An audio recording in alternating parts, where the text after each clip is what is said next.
ہے ظاہر ہے، لیکن بات یہ ہے کہ ابھی تک اے سی ہمارے پاس چل رہے ہیں، سردیوں کی نئی کلیکشن آ گئی ہے لیکن سردیاں نہیں آ رہی ہیں، تو یہ کیا سارے امپیکٹس یا افیکٹس جو ہیں وہ ماحولیاتی تبدیلی کے ہی ہیں؟ جی یقیناً جو اس کا ایک میجر وجہ ہے وہ تو ماحولیاتی تبدیلی ہی ہے، کیونکہ کرۂ ارض کا درجہ حرارت بڑھ رہا ہے اور ان ممالک پہ اس کا زیادہ اثرات آپ کو نظر آ رہے ہیں جو کہ ایک خاص اسکیل یا اس کے ولنریبلٹی اسکیل پہ بہت اوپر ہیں، اور وہ اسی وجہ سے اوپر ہیں کہ ان کے اوپر زیادہ اثرات ہو رہے ہیں، جس میں پاکستان کا نمبر ٹاپ 10 میں آتا ہے۔ رائٹ۔ تو پاکستان کا ویسے بھی جو زمینی درجہ حرارت ہے وہ پہلے ہی 1.8 ڈگری بڑھ چکا ہے نارمل سے، تقریباً 2 ڈگری بڑھ چکا ہوا ہے نارمل سے۔ تو ان تمام چیزوں کی وجہ سے آپ دیکھ رہے ہیں کہ ہاں اس پہ بہت دور تو کرنا کیا چاہیے؟ چونکہ جب ہم ٹی وی آن کرتے ہیں یا انوائرمنٹلسٹ سے بات ہوتی ہے تو وہ ایک بات کہتے ہیں کہ ہمیں پودے لگانے چاہیے، پیڑ اگانے چاہیے، تو کیا بس یہی ایک سولوشن ہے یا اس میں کیا کردار ایک عام آدمی پلے کر سکتا ہے، یا اوورآل ذمہ داری ہم پھر سے کہیں گے کہ یہ حکومتوں کی ہے؟ دیکھیے حکومتوں کی بات ٹھیک ہے، یہ ایک عالمی مسئلہ ہے جو کہ آپ کا درجہ حرارت کرۂ ارض کا بڑھ رہا ہے، تو اس میں تو وہ ممالک زیادہ ذمہ دار ہیں جن کی ایمیشن زیادہ ہیں، لیکن اپنے طور پہ کیا کیا کر سکتے ہیں جیسے آپ نے پوچھا، تو ہاں درخت لگانا بھی ایک اس کا حل ہے، اور دوسرا آپ اپنا جو طریقہ تعمیر ہے یا جو تعمیر کرنے کا مٹیریل ہے اس کو بدل سکتے ہیں اور اس کو ایکو فرینڈلی کر سکتے ہیں۔ اچھا، ہم ہمیشہ سے ایک گرم ملک رہے ہیں یا گرم خطہ رہے ہیں، لیکن آپ ہمارے جو 2 نسلیں پہلے آپ دیکھ لیجیے جس قسم کے گھر بنتے تھے، اس کی چوڑی دیواریں ہوتی تھیں، اونچی چھتیں ہوتی تھیں، روشن دان ہوتے تھے، تو اور ہمارے ہاں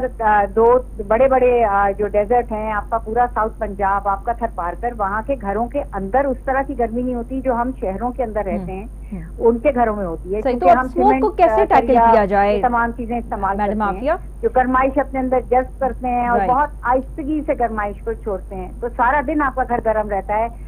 ان گھروں کے اندر آپ پنکھے اور ایئر کنڈیشنر کے بغیر نہیں رہ پاتے۔ جی ایک آخری سوال میں جو آپ سے ہمارے پوچھنا چاہوں گی اگر آپ کو میری آواز آ رہی ہے تو مٹیریل کے بنتے تھے وہ گھر ٹھنڈے ہوتے تھے۔ صحیح۔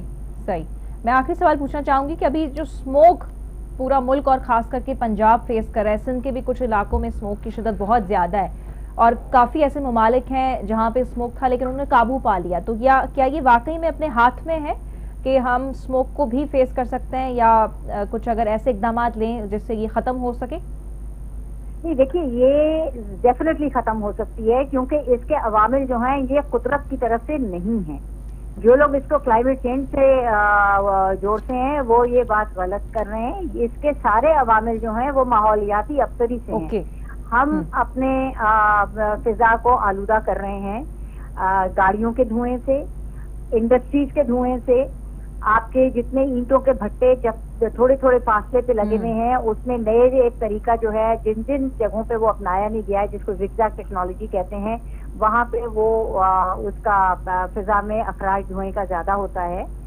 اور اس کے بعد پھر ایک چھوٹا سا حصہ آتا ہے کسانوں کا، لیکن نزلہ سارا کسانوں پہ اس لیے پڑ رہا ہے کیونکہ وہ نظر آ جاتے ہیں، باقی یہ بڑے بڑے جو کلپریٹس ہیں اس کی طرف